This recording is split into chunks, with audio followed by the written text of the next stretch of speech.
Hello everyone, आज हम सीखेंगे कक्षा 10वीं गणित अध्याय 5 की प्रश्नावली 5.2। प्रश्न क्रमांक 7 हमें कुछ इस प्रकार से दिया गया है कि उस एपी का मतलब अर्थमेटिक प्रोग्रेशन या समांतर श्रेणी का 31वां पद ज्ञात कीजिए जिसका 11वां पद 38 है और 16वां पद 73 है। देखिए, इससे पिछले जो प्रश्न हमने किए थे, प्रश्न क्रमांक 6 तक, वहां हमें श्रेणी दी जाती थी और उस श्रेणी की बेस पर हम क्रमशः एनवा पद या कौन सा पद होगा ये ज्ञात करते हुए आ रहे थे। यहाँ हमें ना तो श्रेणी दी गई है, ना ही बोला गया है कि प्रथम पद ये है, सार्वअंतर ये है। तो हम सबसे पहले प्रथम पद और सार्वअंतर को मानेंगे। इतना करने के बाद जो कंडीशन हमें दोनों की दी गई है, इन दोनों को सेटिस्फाई करेंगे। उसके बाद 31वें पद के बारे में सोचेंगे। तो शुरुआत हम करते हैं। सबसे पहले हम प्रथम पद और सार्वअंतर को मान लेते हैं। तो हम यहाँ लिखेंगे दिया है या हम मान रहे हैं, तो हम लिखेंगे माना प्रथम पद बराबर ए और सार्वअंतर बराबर डी। इतना हमने मान लिया है। इतना उसके बाद हमें क्या बोला गया है? हमें बोला गया है कि जिसका 11वां पद 38 है। तो हम यहां लिखेंगे एपी का 11वां पद बराबर 38। अब हमें यहाँ कुछ चीजें समझनी है। इसमें हमें सूत्र लगाना है। सूत्र कौन सा लगाएंगे? तो ए एन बराबर A plus n minus 1 into D, इसका प्रयोग करना है। ए की जगह तो ए ही रहेगा। उसके बाद 11वां पद, यानी हम कह सकते हैं कि जिसके पीछे वा पद लगा हुआ होता है वो हमेशा ही एन का मान होता है। तो ये तो हो गया एन का मान 11। और उसके बाद हम बात करें ए एन की, तो ए एन के बराबर हम कह सकते हैं कि बराबर में दिया है हमें 38 और ए बराबर हमने मान रखा है खुद ए ही है और डी बराबर हमने मान रखा है खुद डी ही है। इन सारे मानों को हम इस सूत्र में रखते हैं।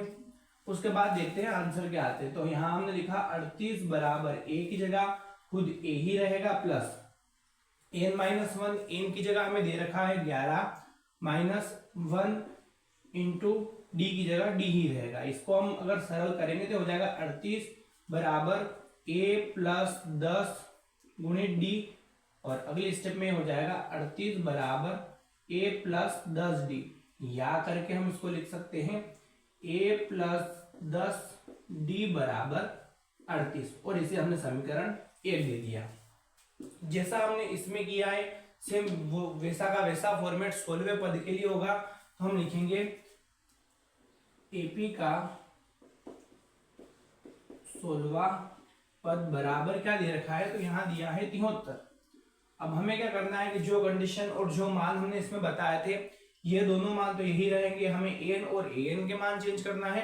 तो हम यहाँ लिखेंगे ए बराबर तो ए ही है, डी बराबर डी ही है, एन और ए एन का मान हमें बता देना है। तो एन का मान कब निकलेगा?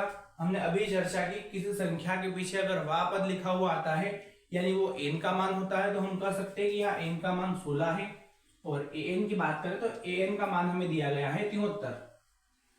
हमें मान रखना है, हम यहाँ उस सूत्र में मान रखेंगे कि ए एन बराबर A plus n minus 1 D. अब हमें क्या करना है? एन की जगह तो दिया गया है 73 बराबर ए की जगह अभी हम मान रहे हैं, हमें प्रथम पद नहीं दिया गया है तो हम ए की जगह ए को ही रखेंगे प्लस एन की जगह हमें दिया गया है 16। तो हमने यहाँ लिखा 16 माइनस 1 डी। उसके बाद हम क्या करेंगे कि 73 ऐसा का ऐसा रहेगा। यहाँ a प्लस 16 में से 1 गया यानी 15 और साथ में चल रहा है d। इसका सॉल्यूशन करेंगे तो हो जाएगा a प्लस 15d और बराबर से उधर है 73। या करके जैसे हमने यहाँ कंडीशन लिखी थी तो हम लिख देंगे या a प्लस 15d बराबर 73। इसे हमने दे दी समीकरण 2। अब हम क्या कर सकते हैं कि इन दोनों को तो सेटिस्फाई हमने कर दिया है। हमें 31वां पद ज्ञात करना है। हमें काम करेंगे इस समीकरण 1 में से समीकरण 2 को घटा दे। जब घटाएंगे तो इस a से a कट जाएगा, यहाँ d का मान ज्ञात हो जाएगा। फिर हम किसी एक समीकरण में रख देंगे जैसा कि हमने विलोपन में किया था। सेम वो का वो फॉर्मेट हमें यहाँ पर करना पड़ेगा। तो हम यहाँ लिखेंगे समीकरण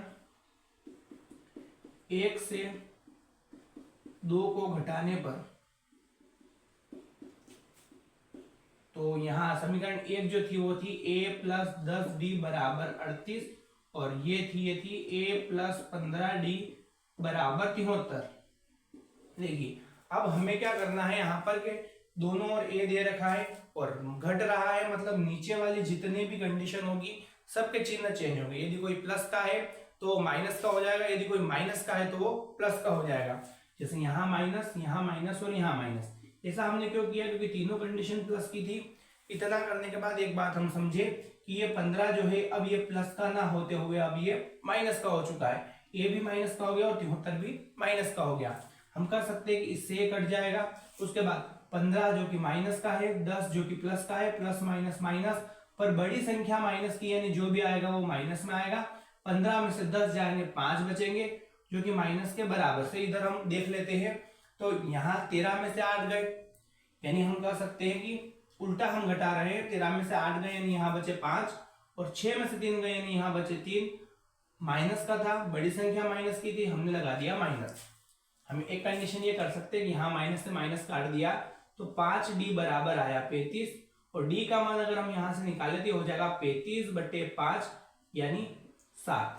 d का मान हम ज्ञात कर चुके हैं। अब हम क्या कर सकते हैं? तो सीधी सी बात है कि d का मान या तो हम समीकरण 2 में रख दें या समीकरण 1 में रख दें। अगर हमने यहाँ अथवा यहाँ की कंडीशन में d का मान रखा है, बराबर से इधर लेके आए हैं, तो a का मान किसी भी एक समीकरण से ज्ञात किया जा सकता है। तो हम समीकरण 1 में मान रखेंगे। हम यहाँ लिखेंगे d का मान समीकरण 1 में रखने पर, और समीकरण 1 क्या दी गई है हमें? तो हम कह सकते हैं समीकरण 1 हमारे पास है a + 10d बराबर 38। हमें d का मान रखना है तो a + 10 और इन दोनों के बीच में कुछ नहीं है, मतलब गुणा है। d का मान अभी हमने ज्ञात किया वो 7 है, बराबर में 38। इन दोनों का गुणा करेंगे हो जाएगा 70 बराबर यहाँ 38 जो कि प्लस का है और a साथ में चल रहा है। प्लस का 70 बराबर से इधर लाके रखते हैं तो ये हो जाएगा a बराबर 38 - 70, यानी हमारे जो आंसर आएंगे वो आएंगे 10 में से 8 गए, यहाँ बचे 2 और 6 में से 3 गए यानी यहाँ बचे 3। हम कह सकते हैं कि a का मान जो आएगा वो आएगा -32। अब हमें a का मान भी ज्ञात हो चुका है, d का मान भी ज्ञात हो चुका है, बस केवल 31वां पद ज्ञात करना है। तो हम कह सकते हैं कि 31वां पद, और इस सूत्र की बात करें कि an बराबर a + n-1 और d। अब यहाँ समझे कि a का मान तो हम लिखेंगे a बराबर -32। उसके बाद d का मान तो हम कह सकते हैं कि d का मान हमने ज्ञात किया वो है 7। फिर n, तो हमेशा ही हम यही सीखते हुए आ रहे हैं कि किसी संख्या के पीछे वा पद लगा हुआ होता है, मतलब वो n का मान होता है। तो हमने यहाँ लिख दिया 31।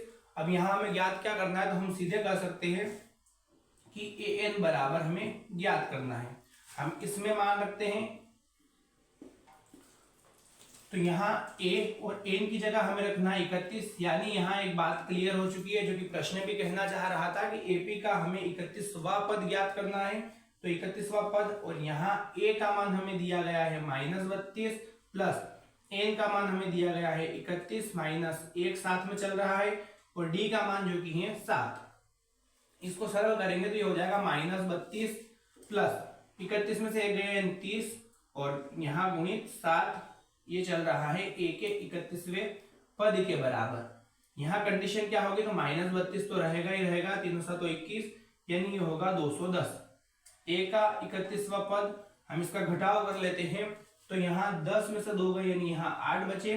फिर यहाँ 0 हो गया था, एक इधर हासिल ले दिया यानी 10 में से 3 गए 7 बचे, और 2 में से 1 गया यानी 178। 178 में अगर हम 32 जोड़ेंगे तो ये हो जाएंगे 180, 180 और 30 210।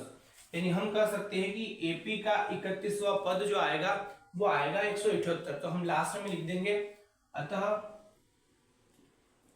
AP का 31वां पद 178 है। इस प्रकार से हम पदों को बड़ी ही आसानी से ज्ञात कर सकते हैं।